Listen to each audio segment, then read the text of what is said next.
Хондросын үед бол хамгийн чухал эмчилгээ. Та нар бүр анхааралтай сонсоод аваарай. Осто Хондросын үед хамгийн чухал эмчилгээ нь юу вэ гэхээр бидний нурууны нугалмуудыг барьж байгаа, түүнийг хөдөлгөөнийг нь зохицуулж байдаг тэр нэг чухал эрхтэн байгаа. Тэр эрхтэн дээр анхаар. Тэр эрхтэн бол булчин юм аа. Энэ ерөнхийдөө орчин үеийн анагаах ухаан дээр нуруу нугалмын тухай ярихдаа дандаа ийм булчин шүрмэс холбоосгүй ийм ясны зургийг харуулад, ясан дээрээ л яриад, мөгөөрсөөл яриад байдаг. Гэтэл энэ мөгөөрсийг тижээдэг юм нь хаанаас тижээл нь орж ирдэг вэ гэдгийг бид нар бодох хэрэгтэй юм байна. Хэрвээ бид нар одоо цэцэг тарилаа гэж бодъё те. Хэрвээ тэр цэцгийг сайхан дэлбэлүүлээд, сайхан ургуулъя гэвэл цэцгээ бид нар услах хэрэгтэй, бордох хэрэгтэй. Цэцгийг услахдаа бордохдоо бид нар навч руу нь бордоогоо цацдаггүй, хөрс рүү нь бордоогоо цацдаг, хөрс рүү нь услахаагаа хийдэг тийм. Тэр хөрс нь болохоор тэр үндсээрээ дамжаад тэр мод цэцгнийхаа одоо ишээр дамжаад тэгээд цэцэглүүлдэг, ургуулдаг ийм зохион байгуулалттай яг явдаг шиг бидний нурууны яс, нурууны нугалмын хооронд байгаа мөгөөрсийг тижээж яадаг тэр хөрс нь юу вэ? Хөрс нь юу вэ гэхээр бидний одоо булчин тэр шүрмэс байгаа. Тэгэхээр бид нар энэ дээр ерөөсөө энэ остеохондросын хамгийн чухал эмчилгээ болвол булчин шүрмэс холбоосыг тижээх юм аа. Түүнийг маш сайн тижээж чадах юм бол бидний мөгөөрс хатуурахгүй. Мөгөөрс хатуурахгүй бол тэр нугалмын хоорондох ойртохгүй, мэдрэл дарагдахгүй болно гэсэн. Цаад ингээд бүр ингээд шалтгааныг нь хайгаад олох юм бол бид нар юу явдггүй гэхээр ерөөсөө энэ остеохондроосоос сэргийлэх юм уу, нөхөн сэргийлэх эмчилгээнд хамгийн чухал нь бидний нурууны болоод хүзүүний булчингаал сайн тижээх хэрэгтэй. Булчингаал сайн эрүүл байлгах ийм хэрэгтэй болж байгаа. Ер нь остеохондроос хүндрээд ирэхээр эмчнэр бол юу гэж хэлдэг гэхээр хагалгаанд орл гэдэг. Мис засалд ор гэдэг те. За мэдээж шаардлагатай болтлоо одоо мэдрэл нь нугасаад арцсан, мэдрэлээ хавччихсан юм байвал мэдрэл одоо мис засалд орлгүй л яг уу. Гэхдээ мис засал гэдэг бол ерөөсө хамгийн сүүлийн шат болохоос биш. Нөгөөдөөгөр мис засал гэдэг бол тухайн өвчтнийг яг аюулаас аварч байгаа, аюул тулгарсан үед нь аварч байгаа хөдөлмөрийн чадварыг тодорхой хэмжээгээр сайжруулж одоо нөхөн сэргээж байгаа болохоос биш, тухайн хүнийг эрүүл болгож байгаа юм бол огт биш. Өөрөөр хэлбэл мис засал гэдэг бол хүнийг эрүүл болгодоггүй, нөхөн одоо сэргээдэггүй, зөвхөн тухайн хүний биед аюул учирсан үед нь аюулаас аварж байгаа хөдөлмөрийн чадварын тодорхой хэмжээгээр нэмэгдүүлж өгж байгаа л ийм арга байгаа. Тэгэхээр хүн эрүүл болохын тулд дээр нь биеэ нөхөн сэргээхийн тулд хүн өөрөө хичээх хэрэгтэй. Тэгэхээр эрүүл мэндэ нөхөн сэргээхэд хэрэгтэй тэр мэдлэгийг олж авснараа зөв арга хэмжээг бол бид нар авах болно гэсэн үг. За ихэнхдээ энэ остеохондросын үед өвдөлт өгж байгаа хүмүүс бол бариа засал хийлгэх, зүү төөнөөр тавиулах, за өөр шарлаг хийлгэх гэдэг ийм физик эмчилгээнүүдийг бол хийдэг. За зарим тохиолдолд бол өвчин намдаах им тариа гэдэг ийм бэлтгэлүүдийг бол хэрэгэлдэг. За өвчин намдаах им тарианы хувьд бол төр зургийн л арга хэмжээ. Өөрөөр хэлбэл тэр өвдөлтийг мэдэрч байгаа эрхтэн булчин. Тэр булчингийн өвдөлт мэдэрч байгаа тэр дохиогийн дамжуулалтыг нь л блоклоод өгчөж байгаа. Өөрөөр хэлбэл тэр тархи руу энд өвдөд байна штэ гэд одоо хов зөөж байгаа те тэр хилж байгаа тэр мэдээллийг нь өвчин намдаах юм бол блоклоод дарангуулж өгж байгаа болохоос биш, тэр булчин өвдсөн хэвээрээ л байж байгаа. Тэгэхээр өвчин намдаах юм бол өвчнийг эмчилж байгаа хэрэг бол огт биш. Та мэдэхгүй байгаа болохоос цаан чинь өвчин одоо булчин чинь чангарсан хэвээрээ, шүрмэс чинь татсан хэвээрээ тэр хэсгийн асуудал бол яг хэвэндээ л байгаа гэсэн үг. Тэгэхээр энэ бол бидний мэдрэл булчингийн хооронд холбоосыг л таслаад одоо утасны сүлжээг таслаа хийчихвэл бид нар утсаар ярьж чадахгүй болчихдогтой яг адилхан тийм байдалд хүргэж ийна гэсэн үг байна шүү дээ. Тэгэхээр мэс заслын одоо тэр шатанд хүрэхгүйгээр эм тариа ууж элэг одоо ходоодоо гэмтээхгүйгээр бие яаж одоо энэ нуруу нугалмаа яаж эрүүлжүүлэх вэ гэхээр бид нар бол энэ яг стандарт энэ эмчилгээнд заагаад өгсөн аргаас арай өөр аргыг л хэрэглэх хэрэгтэй болчиход байгаа. Тэгэхээр стандарт эмчилгээ нь одоо энэ эмчилгээнд болохоор остеохондроозын үед бол булчин энэ шүрмэс холбоос гэдэг эдгээрт бол ерөөсө бараг ач холбогдол бол өгдөггүй. За яг сүүлийн үеийн эмнэлгүүдэд бол яг хажуу талд нь нөхөн сэргээх юм дасгал хөдөлгөөний одоо хөдөлгөөнөөр эмчлэх янз бүрийн юм кабинетууд нээгдсэн байна лээ. Энэ бол бас их сайшаалтай. Гэхдээ тэнд очиж үйлчлүүлдэг хүн бас хэдий байгаа байлээ. Тэгэхээр хүн болгон очих цагийн хувьд нөөц болцоо муу байдаг учраас очиж чадахгүй байгаад байгаа. Тэгэхээр энэ лайвыг үзэж байгаа хүмүүс бол хэрвээ танд остеохондроос байгаа бол ойр орчин чинь ийм завир байгаа бол бас миний энэ одоо өгч байгаа мэдээллийг анхааралтай бас сонсоод өөртөө тусгаж аваарай гэдгийг хүсмээр байна. За тэгэхээр бидний энэ дөрвөн мэд зурагт харуулсан энэ нуглам яс. Энэ нуглам ясны энэ ойр орчинд чинь тэр чигээрээ маш олон тооны булчингууд байгаа. Ер нь хүний бид 700-аад булчин байдаг гэж үздэг. Хүний бид булчин бол хүний биеийн нийт биеийн массынх нь 60%-ийг эзэлж байгаа. Тэгэхээр бидний бид бол булчин гэдэг чинь мах шүү дээ, тэ. Тэгэхээр энэ булчин бол хүний биеийн хамаг ихэнх хэсгийг бол эзэлж байгаа ийм том одоо эрхтэн байх нь шүү дээ. Тэгэхээр булчингийн хамгийн гол олон үүрэгтэй булчин бол ер нь хүний бид ямар хэрэгтэй вэ гэдээ асуухаар хүмүүс булчингүй бол хүн хөдөлж чадахгүй гэж хэлнэ. Тэгэхээр мэдээж булчин бол хүний хөдөлгөөнийг хийхэд удирддаг тэр гол үүргийг гүйцэтгэдэг ч гэсэндээ булчингийн өөрийнх нь хамгийн том үүрэг нь юу байдаг вэ гэхээр булчингийн хамгийн том үүрэг нь тээврийн үүрэгтэй, тээвэрлэх үүрэгтэй. Бидний булчингийн дотор мэдрэлийн судсууд явж байгаа. Булчингийн дундуур тунгалгын судсууд явж байгаа. Булчингийн дундуур цусны судсууд явж байгаа. Тэгэхээр бидний булчин хэрвээ эрүүл байх юм бол эрүүл байх гэдэг чинь булчин агчаагүй, чангараагүй, жижигрээгүй, хатаагүй те булчин юм хэвийн байх юм бол тэр дундуур нь дайрч өнгөрж байгаа тунгалгын судас, мэдрэлийн судас, цусны судас бол чөлөөтэй одоо дайраад өөрийнхөө үүргийг гүйцэтгээд явуулна гэсэн.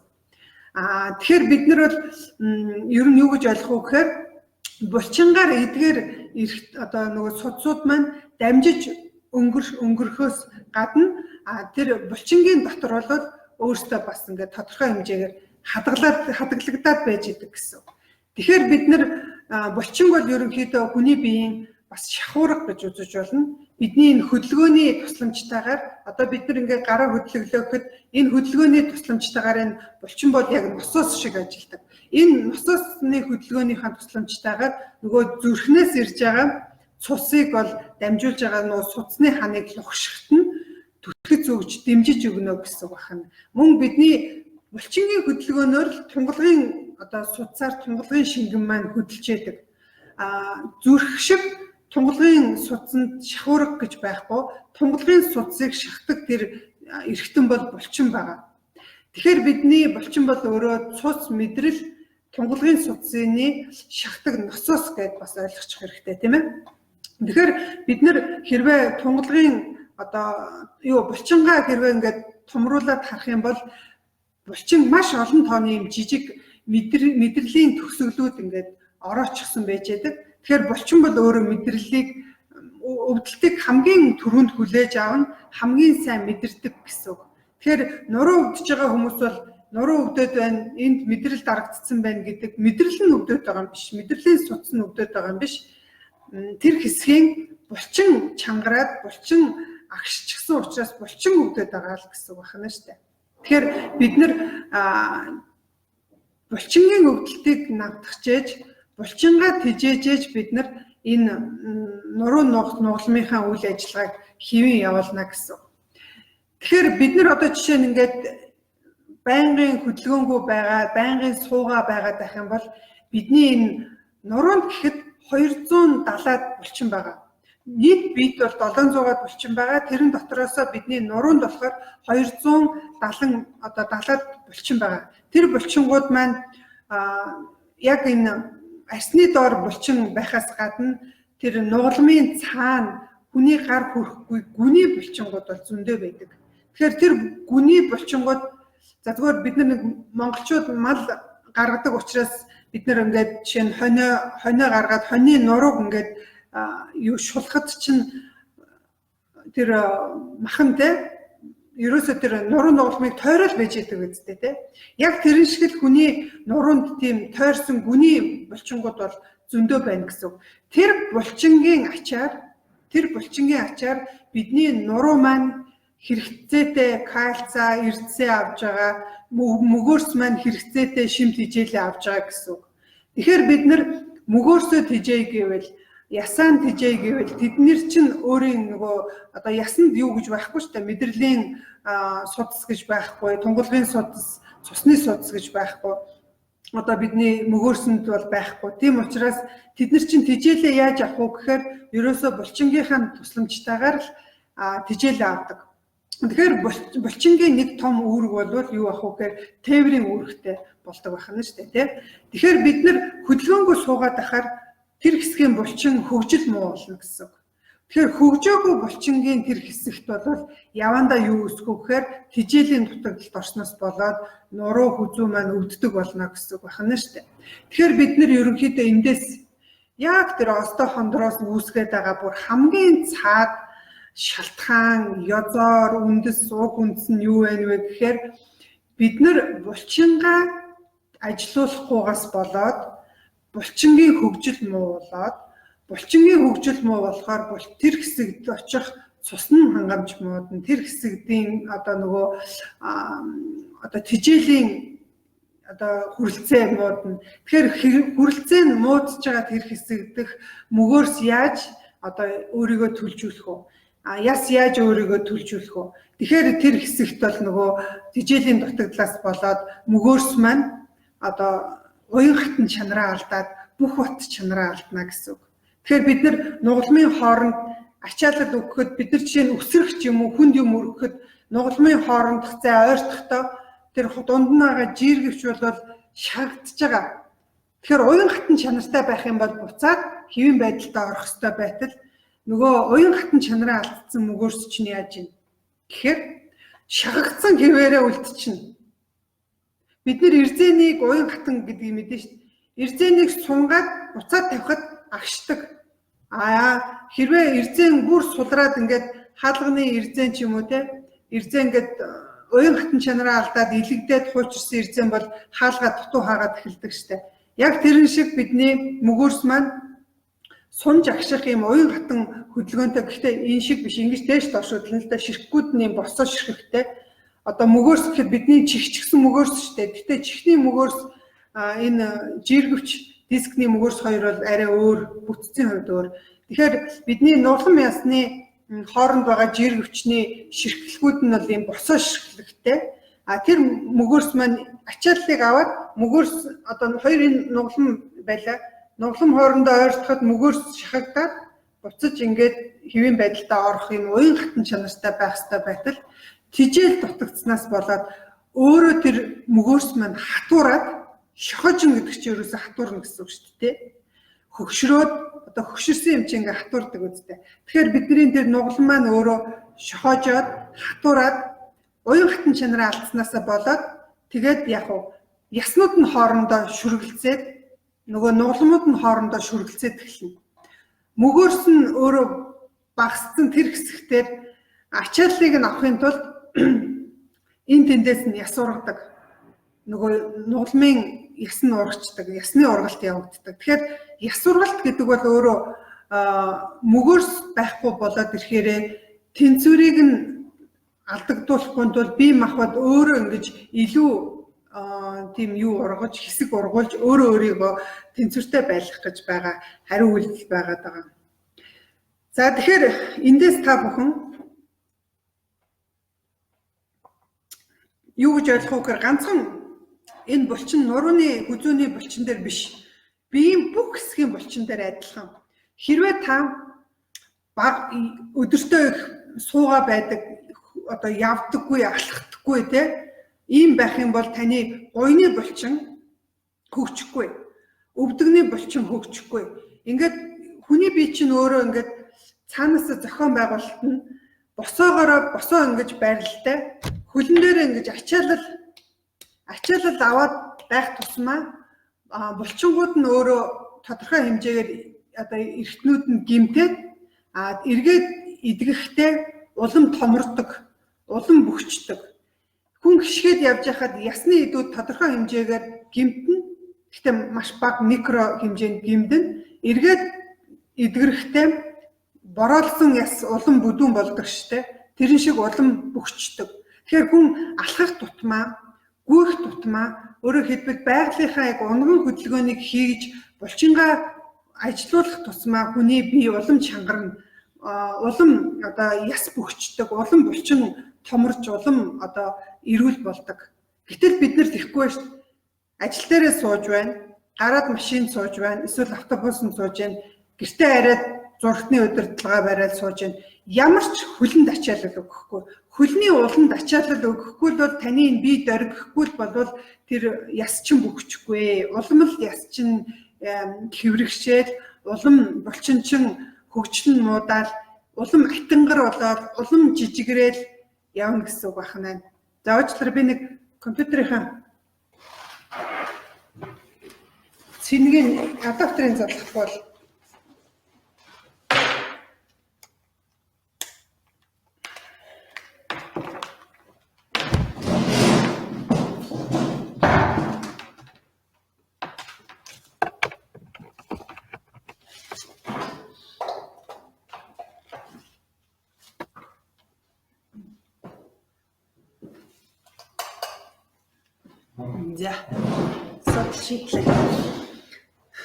За тэгэхээр ерөөсөө энэ хүзүү нурууны шохоожлтч байна уу? Ер нь ямар нэгэн эрхтний үйл ажиллагаа хэвэн болохын тулд яг цаад шалтгааныг нь олох хэрэгтэй.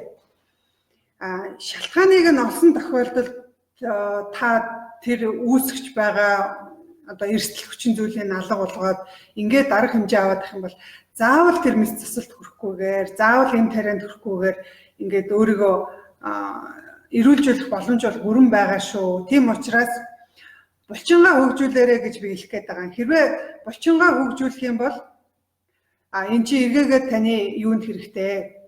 Одоо нуруу үзүүний шохоожлтой хүмүүсийг нөхөн сэргээхэд хамгийн чухал одоо юу болно гэсэн үг байна, тийм ээ? За. Тэгэхээр бид нэр хүзүүний шохоожлттой, нурууны шохоожлттой ийм хүмүүстээр булчин чангардаг. Энэ булчин чангарал нь бол хэрвээ тодорхой юм давтамжтай дахин явуулаад байгаа бол энэ эмгэг одоо байдлаар булчин чангарж ийн гэж үздэг. За энэ тохиолдолд бол бүр чиглэгдсэн ийм хөдөлгөөнөөр эмчиллэх ийм эмчилгээнд орохоос аргагүй болно. Зарим тохиолдолд яг гинт нэг юм хүнд юм өргөдөг ч юм уу, эсвэл удаан ачаал авах зэрэгт хэрвээ булчингууд ингээд чангарч байгаа бол энэ бол зүгээр хамгаалах урвалын үр дүнд булчин чангарсан гэсэн үг. Тэгэхээр энэ бол явандаа нэг аажмаар өдрөөрөө завөр нь багасаар агаад нэг 2-7 хоногийн дараа бол хэвэн болчдөг. Гэтэл бол жилдээ хэд хэдэн удаа энэ булчин чангараад байгаа бол энэ бол эмгэг байдал үүссэн гэсэн үг. Ер нь бол жилд нэг 4-5 удаа давтагдаж байгаа бол энийг эмгэг чангарал, нурууны булчингийн эмгэг чангарал гэж үзээд энэ үед бол заашгүй одоо эмчит үзүүлэх хэрэгтэй болно. Тэгэхээр хэрвээ ууц нурууны хэсэгт ийм булчингийн чангарал явагдаад байвал явандаа суудлын мэдрэл маань дарагдсанаасаа болоод тэр мэдрэлжүүлж яадаг хэсэг болох доод мөчтүүд одоо энэ артлаар яг энэ артлын гуй дагаад тэгээд хөлийн шагаа хүртлээ өвддөг. Тэгэхээр энэ бол ерөнхийдөө гол нь энэ суудлын мэдрэл дарагдсан гэсэн үг. Суудлын мэдрэлийн тэр хэсгийн булчингууд чангарсан гэсэн үг. Тэгэхээр бид нар булчингийн чангаралыг нь л суллаж өгөх ийм арга хэмжээ авах хэрэгтэй гэсэн үг. За одоо бид нар тэгвэл дараагийн хэсэгт би юу ярих вэ гэхээр танд ойстой хондроос нэгэнд бий болчихжээ.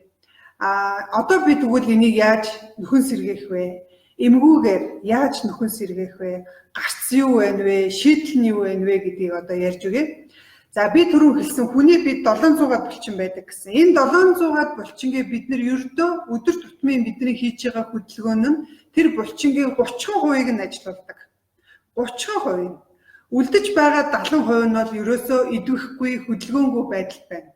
Хэрвээ та дасгал хөдөлгөөн хийгээд өдөр болгон алхаад өдөр болгон ийм сонголтын дасгал болон хүчний дасгал хийгээд байх юм бол биеийн булчин 100% ажиллах юм боломжтой. Хэрвээ таны биеийн булчин бүрэн ажиллаж байгаа тохиолдолд остеохондроз гэж байхгүй. Остеохондрозоос гадна нөгөө суудлын мэдрэлгээд олон өвчин бол байхгүй болно гэсэн. Тийм учраас цаашлаад бүр одоо энэ 5 цулын эрхтний өвчлөл тэгээд энэ дөрвийн зурган дээр харуулсан шүү дээ би. Хүзүү нурууны хэсэгт байвал энэ нүдний хараа бүрэлдсэн, даралт хэлбэлзэн, амьсгал энэ уушгины цусан хангамжмууд нь өнчин тарих мууцнаас өнчин тархины үйл ажиллагааны нөлөөснөөс болж нойрсолт өөрчлөлт орно, бамбаа булчирхайн өөрчлөлт орсноос болж таргалалт явагдана гэдэг. Энэ 5 цул эрхтнийг хамаарсан энэ зэр нуруунд өөрчлөлт гарвал ууз нуруунд бол энэ бага таасны эрхтэнд өөрчлөлт гарна гэж хэлсэн шүү дээ. Тэгэхээр бид нэр хэрвээ энэ булчингаа ажилуулж чадаад ялангуяа нурууны 200-аад одоо булчин байгаа. Энэ булчингуудыг хэрвээ сайн ажилуулж сурах юм бол мөн бусад хэд хэдэн зүйл байгаа. Эдгээрийг нь арга хэмжээ авч чадах юм бол та остеохондроз өвчнөөс гадна мөн өөр бусад олон өвчнөөс өөрийгөө сэргийлэх юм боломжтой байгаа. За тэгэхээр бид нар булчингуудаа ажилуулахгүйгээр эрүүл болох ялангуяа остеохондрозыг эмчлэх ямар ч боломж байхгүй гэдгийг тархиндаа суулгаж аваараа булчингаа ажилуулахаас гадна ишөө бас дахиад цаана 3 зүйл байгаа. Энэ 3 зүйлийг би та бүхэнд хэлж өгье. Ер нь бол энэ тухай эмчнэр бол бага ярьдаг. Гэхдээ бас сүүлийн үед бас ярих нь илүү сайжраад байгаа. Энэ нь бас цаашаалтай. За 3 зүйл. Нэгдүгээрт амьсгал, зөв амьсгал орох. Хоёрдугаарт зөв хөдөлгөөн. Гуравдугаарт гэвэл ус гэсэн ийм 3 юм байгаа. За энэ болгон дээр би тус нь яриад өгье. За зөв амьсгал гэж юу хэлэх вэ гэхээр яг бид нар энэ нуруу хүзүүний остеохондрозтой хүмүүсийн хувьд бол эмчилгээний амьсгал гэж байдаг. Зөв амьсгал гэдэг маань өөрөө эмчилгээний амьсгал. Бидний одоо энэ амьсгалж байгаа амьсгал бол одоо уушгины дээд хэсгээр амьсгалж байгаа энэ амьсгал бол хэвийн амьсгал. Яг тэр эмчилгээний амьсгал ялангуяа энэ түрүүний остеохондрозтой хүмүүсийн эмчилгээний амьсгал бол өөрөө ямар амьсгал вэ гэхээр өрцний амьсгал. Тэгэхээр өрцний амьсгал гэхээр ямар амьсгал байдаг вэ гэхээр та нар сураад авчих. Энэ дасгалыг хэрвээ өглөөдөө 50 удаа, оройдоо 50 удаа ингээд хийгээд сурчих юм бол энэ өрцний амьсгалыг хийгээд сурчих юм бол ерөөсөө бодисын солилцоонд маш их ач холбогдолтой. Ерөөсөө бодисын солилцоогаар таргалалт гэдэг бүх юм орно гэсэн үг шүү дээ. Нөгөө шохожилтд маань хүртэл эргээр нөлөөлнө гэсэн. Тэгэхээр энэ дасгалыг хийхдээ яг үгээр хамраараа гүнзгий амьсгаа авлаа. Гаргахдаа бид нөгөө өвөл ингээд хүүтэнд гараа дулаацуулах гэд дулаацуулдаг штэ. Яг тэр амьсгаар гаргана гэсэн.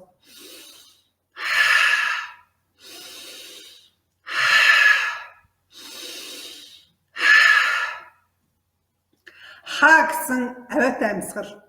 Тэгэхээр энэ амьсгалыг хийхэд бидний өрцний амьсгал оролцсон гэсэн. Энийг 50 удаа хийхэд бараг толгой чи иргэн. Тийм учраас шууд бити 50-гээр эхний удааныг 5 удаа, 10 удаа тэгээд явсаар агаад 20, 25 гээ явсаар агаад хэрвээ энэ дасгалыг 50 удаа хийдэг. Тэгээ өглөө оройдоо энэ өрцний амьсгалын дасгалыг хийгээд сурчих юм бол таны маш олон асуудлууд ялангуяа энэ зүрх рүү чиглэсэнтэй энэ зүрхний бидний хялгсан судас руу хялгсан судасанд маш их хэмжээгээр цусан хангамж очино. Эргээгээд тэр захын хэсгээс буюу хөл гарын төгсгөл толгооноос төв рүүгээ чиглэсэн ийм цусны урсгал нэмэгддэг. Тэгэхээр бидний дотор эрхтний даралт шууд буурж эхэлнэ гэсэн. За тэгэхээр энэ дасгалыг хэрвээ хийх юм бол таны даралт хэвэн болно. Нүдний даралттай хүмүүс саяны дасгалыг хийгээд байх юм бол нүдний даралт бууна гэсэн. За тэгэхээр энэ зөв амьсгалын дасгал хийх нь бид нэр булчингаа хөгжүүлж байгаа, булчингаа ажиллуулж байгаа нэг дасгал болно гэсэн. За хоёрдугаарт нь хөдөлгөөн, зөв хөдөлгөөн. Хөдөлгөөнийг зөв хийх юм бол эм буруу хийвэл гэмтэл болно.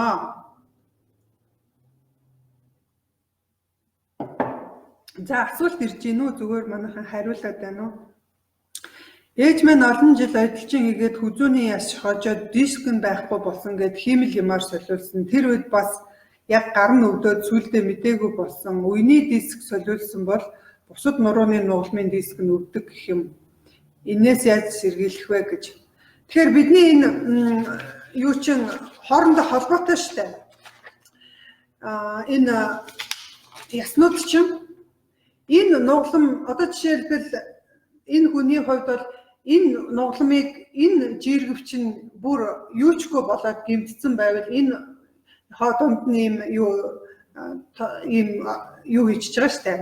Төмөр эд хийж байгаа. Тэгэхээр энд хийж байгаа. Гэхдээ энэ хэсгийн булчин чангарал хിവэрэ үлдсэн. Энэ хэсгийн булчин чангарал нь энэ хэсэгтээ нөлөөлнө. Тэгэхээр булчингууд чинь бие биендээ нөлөөлөх учраас хэрвээ амьдралын хэв маяг нь өмнөх шигэ байгаад хөдөлгөөн багтай байгаад ах юм бол дараагийн үеүүдэд нь нөлөөлнө л гэсэн. Тэгэхээр одоо миний хэлэх гэж байгаа энэ гурван зүйлийг хийгээд авах хэрэгтэй. Нэгдүгээр зөв амьсгал, зөв хөдөлгөөн, тэгээд нэг ус гэсэн гурван юмыг одоо сонсоорой.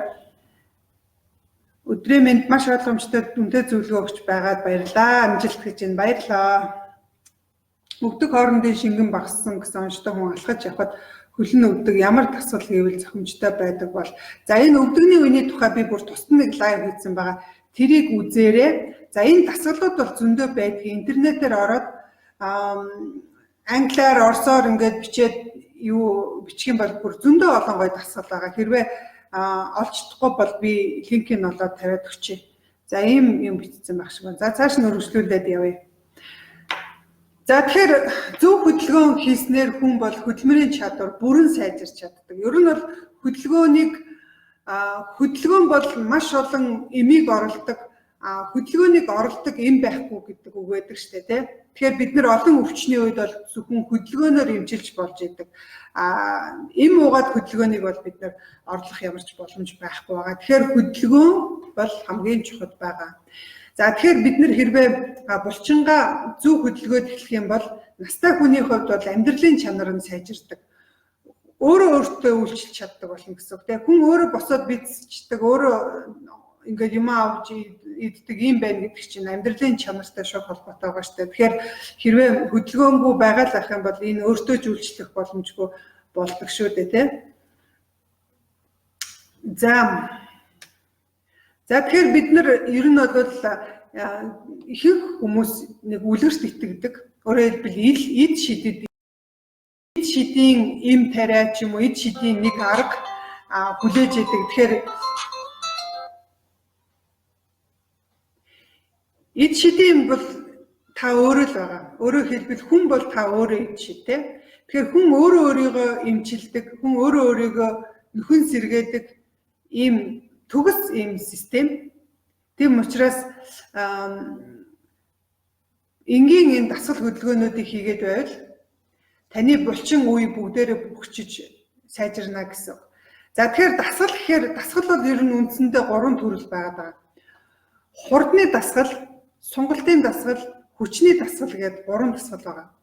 Яг оостой хондроостой хүмүүс бол хүчний дасгал хийх гэхээсээ илүүгээр аль болохоор хурдны дасгал, сунгалтын дасгал илүү сайн хийгээд явандаа булчин хөгжөөд ирэхийн үед бол хүчний дасгал нэмж болно. Тэгэхээр хурдны дасгал гэхээр юу ах вэ гэхээр бид нар алхах байж болно, гүйх байж болно, дугуй унах, усан цэлэх байж болно те.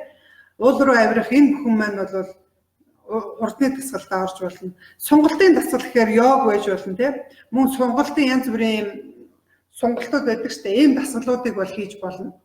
За хүчний дасгал гэхээр чи юм өргөх болчихно. Тэгэхээр ер нь бол энэ 3 төрлийн дасгалыг хосолсон ийм дасгалуудыг олоод хийх юм бол маш сайн болно гэсэн үг байна шүү дээ. Тэгээд сонголт бас их чухал шүү.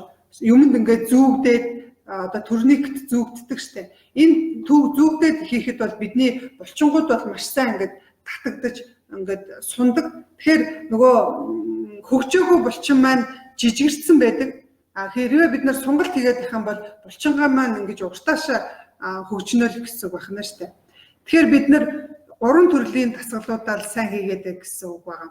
Өдөр болгон идэвхтэй хөдөлгөөн хий. Тэгэхээр идэвхтэй хөдөлгөөн хийхээр манайхан гэр орноо би цэвэрлдэг, ойр зүрийн хөдөлгөөнүүд хийдэг гэж бодоод байдгийн. Тэгэхээр энэ хөдөлгөөнүүд бол ерөөсөө идэвхтэй хөдөлгөөн биш шүү.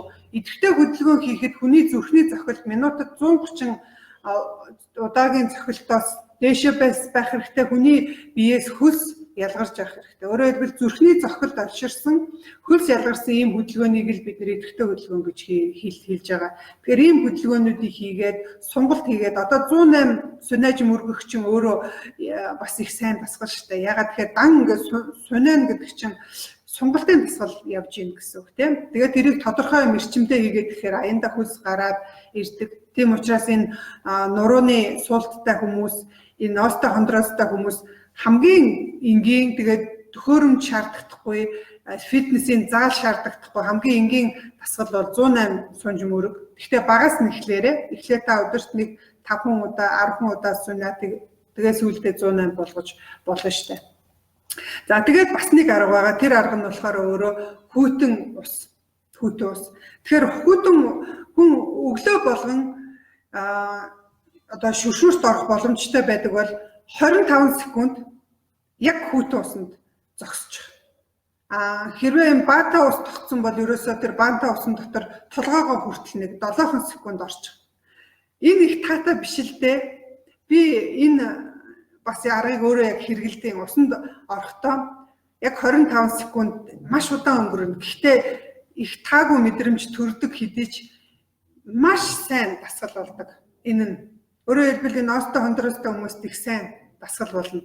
Тэгэхээр хүйтэн ус гэдэг бол ерөөсөө тэр чигээрээ бидний цусны эргэлтийг сайжруулна. Ялангуяа цусны бичил эргэлтийг бол маш сайн болгож өгдөг. Гэхдээ удаан биш шүү дээ.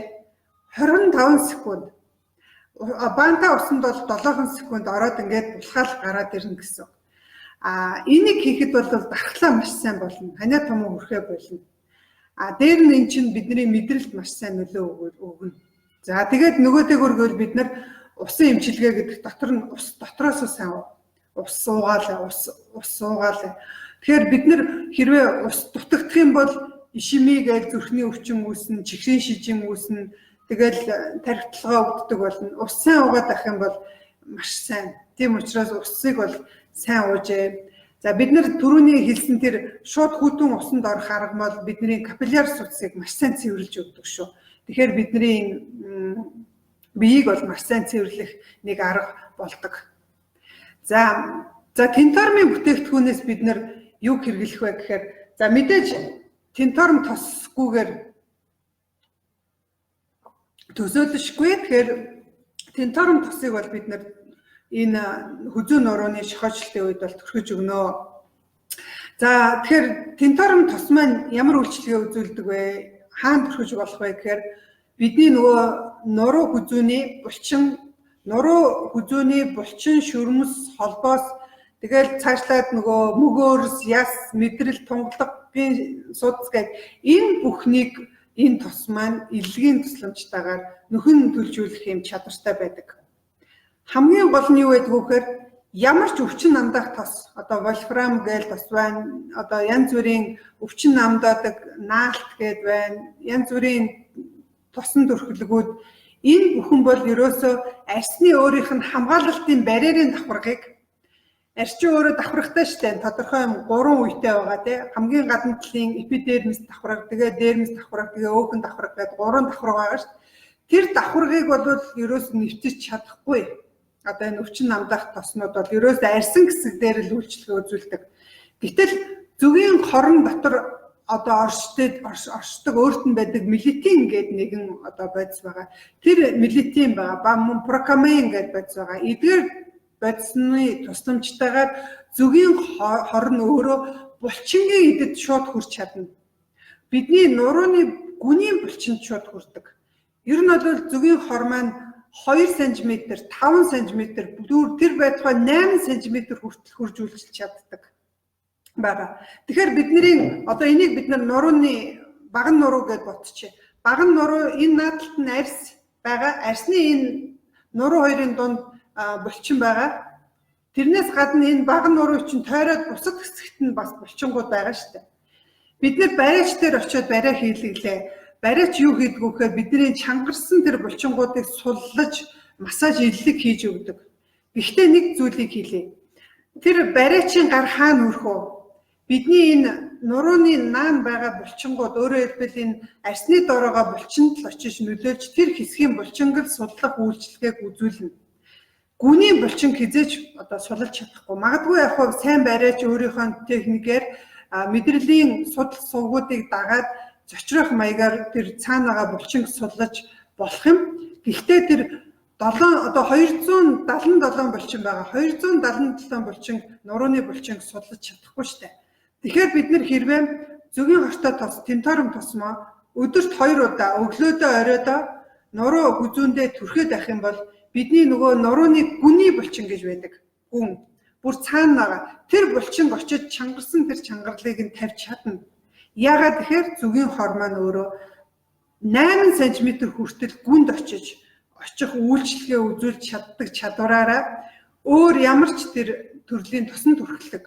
За тэгээд одоо хорон эмчилгээ болсон одоо нөгөө могон хор байна. Өөр чинь юу гэдэг вүлээ хор ялгаруулдаг бусад ийм эмчилгээнд хэрэгэлдэг шавжнуудын ялгаруулдаг хор байна шүү дээ. Одоо тэр чи юу гэдэг вүлээ. За тэр могоо болоод бусад ийм хор ялгаруулдаг амьтдуудын ялгаруулсан хорноос ялгаатай зүгийн хор нь өөрөө тусгай юм ферменттэй байдаг.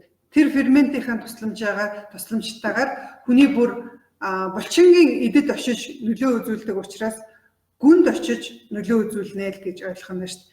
Тэгээд дээр нь зүгийн хор маань тэр булчин чангарсан байгаа булчин суллахаас гадна тэр хэсгийн цусны эргэлтийг сайжруулдаг.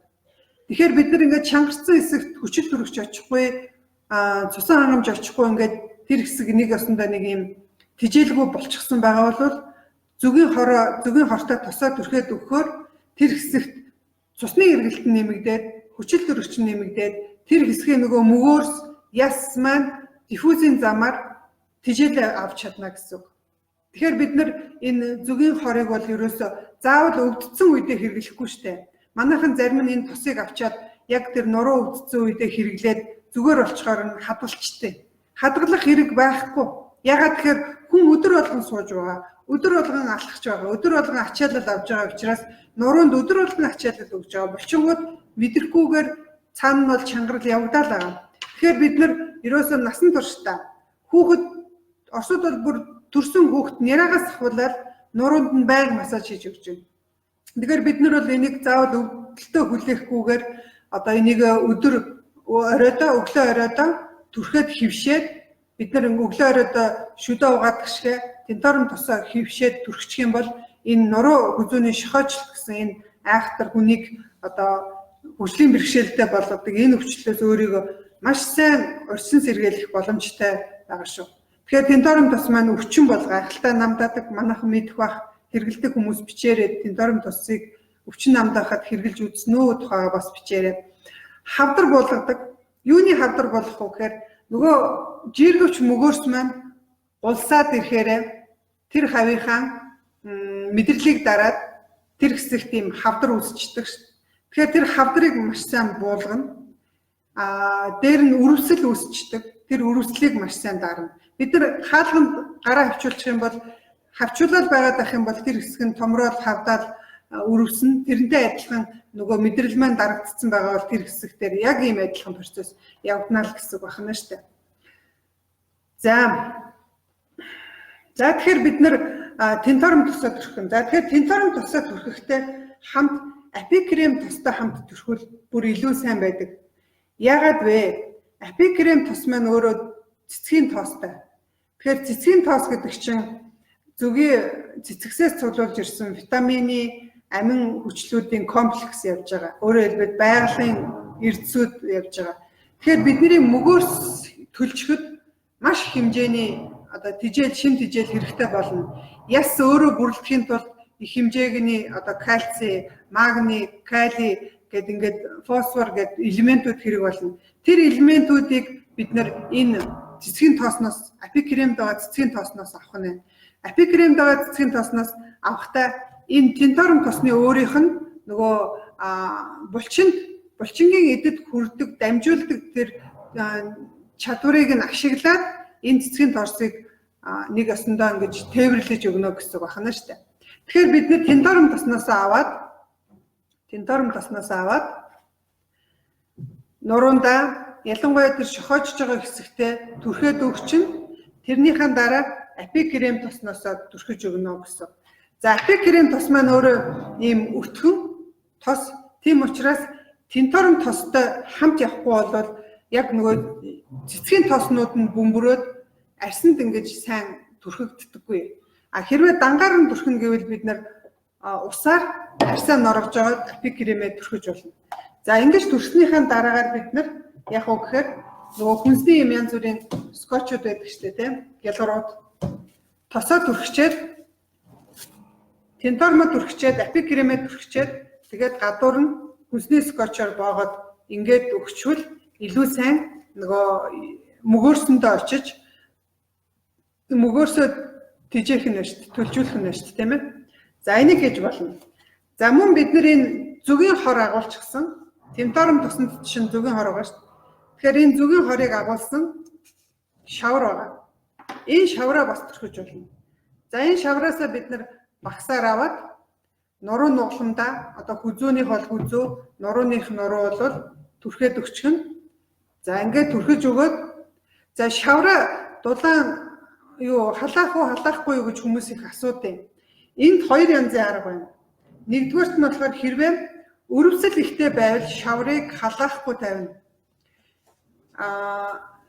Яг юм өрөвсөөгүй нөхөн сэргээх юм уу урчин сэргийлэх зорилгоор хэрэглэж байгаа бол шаврыг халааж тавьж болно. Яг өрөвссөн их өвдсөн байгаа үед бол шавраа шууд тасалгааны температуртаар нь тавиад тэгээд гадна талд нь гялгар юм цаасаа тавиад ингээд хэрэглэж болно шүү.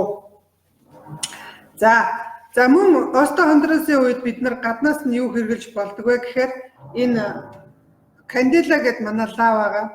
Энэ кандила лаг бид нар халаагаад хайлуулад хайшиг нь тэр өвдөж байгаа хэсэг дээрээ тавьж болдог. За ингээд бол энэ маань бас өөрөө парфюм латай адилхан эмчилгээний бас үйлчлэгээ бол үзүүлдэг байгаа. За остеохондросын үед яг ийм хурц үед нь бид нар дотроосоо юу ууж идэх вэ гэхээр тентормын ийм хөтөлбөр байдаг.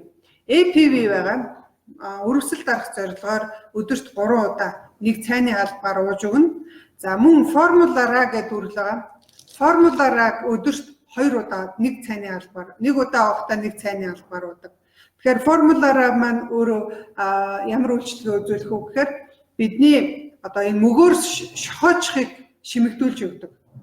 Ер нь бол энэ формулаарагийн гол үйлчлэгээ нь биед явж байгаа сорвчлтын процесс, шохоожлтын процессыг шимэгдүүлдэг те илгэнд шохоожилт явагдчихвэл төмсгний шохоожилт явагдчихвэл үрийн сувганд сорвжилт үүсэж байгаа бол төлөнгийн сорвжилт байгаа бол ерөнхийдөө энэ формулаараа ууж тэр шохоожилтыг сорвжилтыг шимэгдүүлэх зорилгоор хэрэгэлдэг. Тэгвэл бидний нуруу шохоожин те нуруу шохоожин гэдэг чинь нуглам нь бишээ мөгөөрс жиргэвчин шохоожоод хатуураад ясчаад байна л гэсэн үг шүү дээ. Тэгэхээр тэр хатуураад байгаа хатуурлын процессыг нь зогсоох үүднээс формулаараа уудаг. Формулаараа өдөрт 2 удаа нэг уухта цайны халбаар ууж өгдөг. За дээр нь бид нар апихитийг уудаг. Тэгэхээр апихитийг бол 5-аас 7 туслаар өдөрт 1-2 удаа уун. Яагаад апихитийг уудаг вэ гэхээр апихит маань биед байгаа тэр шингэнүүдийг цэвэрлж өгдөг. Тэгэхээр бид нар хэрвээ тэр булчингаар явж байгаа судснууд байна шүү дээ. Мэдрэлийн, цусных, тунгалгын гэсэн энэ судсуудаар явж байгаа тэр шингэнүүдийг хэрвээ цэвэрлээд өгөх юм бол тэр булчин маань өөрөө зөөврлөх, тээвэрлэх үүргээ маш сайн гүйцэтгээд ясыг маань мөгөөрсийг маань тижээлээр бүрэн хангахад туслана гэсэн. Тэр утгаараа бид нэр апихитийг уугаад биеинд байгаа тэр амин шингэнүүдэд цэвэрлэх үүднээс бол апихитийг уудаг. За мөн юугаа ууж болно? Тенторум пилюс үрлийг уудаг. Тэгэхээр тенторум пилюс үрлийг яагаад ууж байгаа вэ гэхээр бидний биед хэрэгцээтэй ялангуяа тэр яс мөгөөрсийг нөхөн төлжилтийн процессыг явуулахад нь хэрэгтэй тэр шим тэжээлийг бүрэн хангасан байдаг. Тэгэхээр тенторум пилюсийг нэг цайны халбаар өдөрт 3 удаа уугаад байхад таны биед хэрэгцээтэй бүх амин хүчлүүдийг та авч чадна. Үл орлогдох амин хүчлээч та авч чаддаг. Тийм учраас тенторум пилюсийг хэрэглэж өөрийнхөө биеийг тэжээгээрээ булчингаа тэжээгээрээ хэрвээ дасгал хийгээд булчингаа ингээ ачаалаад байвал булчин маань хөгжөхөөс гадна булчин өөрөө бас томрох ёстой. Тэгэхээр өөрт нь тэжээл хэрэгтэй болно. Тэгэхээр тенторум пилюсийг идэж бид нар тэжээлийг нь өгөхгүй бол нөгөө тэжээл дутагдсан бол өөрөө томорч чадахгүй. Тэгээд нөхөн төлжиж чадахгүй болно гэсэн үг тийм ээ. Тийм учраас бид нар ер нь бол тенторум пилюсийг спортоор хичээлдэг хүмүүс ер нь биеийнхээ дархлааг сайжруулъя гэвэл тенторум пилюсийг хэрэглэх хэрэгтэй болж байгаа. За ясчлалтыг зогсоох одоо тэр нугалмын ясчлалтыг зогсоох үүднээс мөн мөгөөрс хатуураад тэнд давс одоо хуримтлагдах процесс, эрдэс давс хуримтлагдах процессыг одоо саармагжуулах үүднээс бид нар хиназыг уудаг. Тэгэхээр хинази маань бидний цусан дах илүүдэл давс, үеийн дах илүүдэл давсыг шээснээр дамжуулж гадагшлуулж байгаа. Тэгэхээр бид нар яс хүзүү нурууны шохоожлтын үед бол мөгөөрс маань давс их одоо эрзийн бас тэнцвэр алдагдаж эхэлдэг учраас тэр үеинд хуримтлагдсан байгаа тэр илүүдэл давсыг гадагшлуулах үүднээс хиназыг бас уудаг. За уухтаа яг үгээр өдөрт 1-2 удаа үдээс өмнө уудна. 100 мл усанд 1-2 одоо тал цайны халбарыг хийгээд ууж хэрэгэлдэг юм байгаа шүү. За тэгэхээр ерөнхийдөө остеохондросын үед авах арга хэмжээ нь усаа сайн уу, хүйтэн усанд зогс, дасгал хөдөлгөөн сайн хий, дасгал хөдөлгөөн дотроо эхний үед ялангуяа сунгалтын дасгал болон хурдны дасгал хийгээд яваандаа хүндийн дасгалууд хийж эхэл, зөв амьсгал, өрцний амьсгал хийж байна. Тэгээд булчингаа тэжээ, булчингийн тэжээл энд байна. Тенторум пилюс байна. Мөгөөрсийг шохоочгоос сэргийлэхэд формулаараа байна. Эднэрийгээ сайн хэрэглээд тенторум тосоо өдөртөө ингээд 2 удаа хэрэглээд байхад таны гэмтсэн мөгөөрсийг төлжүүлэхээс гадна дараадаа гэмтэх гээд байгаа урьдчилан одоо нөгөө нөхцөл нь бүрдсэн эрсдэлтэй хүчин зүйл нь бий болчихсон байгаа. Тэр дараагийн нугламууд 22 нуглам байна шүү. Тэр 22-ыг чинь нэг нь л гэмтэхгүй шүү дээ. Ташраараа л ингээд гэмтэл явчихж байгаа. Тэгэхээр тэр гэмтлийн дараагийн нугламуудыг гэмтэхээс сэргийлнэ л гэсэн үг байна. За ингээд хүзүү нурууны шохоожлтын талаар та бүхэнд өгөх гэсэн зөвлөгөө маань ерөнхийдөө дуусч байна. За дараагийн 4-р өдөр эмэгтэйчүүдийн өргөсөлт өвчний талаар зөвлөгөө өгнө. Тэгэхээр энд бол ерөнхийдөө өнд өвчний тэгээ умаа хүзүүний гэдэг ингээд эмэгтэйчүүдэд байдаг янз бүрийн өргөсөлт өвчний талаар ямар арга хэмжээ авах вэ гэдэг талаар зөвлөгөө өгнө. Тэгэхээр дараагийн 4-р өдөр 3 цагаас уулзъя. За манай энэ төв дээр хагасаа өдөр зүрх судасны өвчлөлөөс урьдчилан сэргийлэх талын ийм гоё өдөрлөг, эрүүл мэндийн өдөрлөг явагдаж байгаа. Энэ бол үнэгүй явагддаг. Тэгэхээр 5 сарын 18-ны 13 цагаас манай төв дээр бас та бүхний хүрэлцэн ирээд өөрийнхөө эрүүл мэндэд хөрөнгө оруулалт хийж, эрүүл мэндийн боловсралтай хөрөнгө оруулалт хийгээрэй гэж хүсье. За ингээд дараа уулзтлаа, баяртай.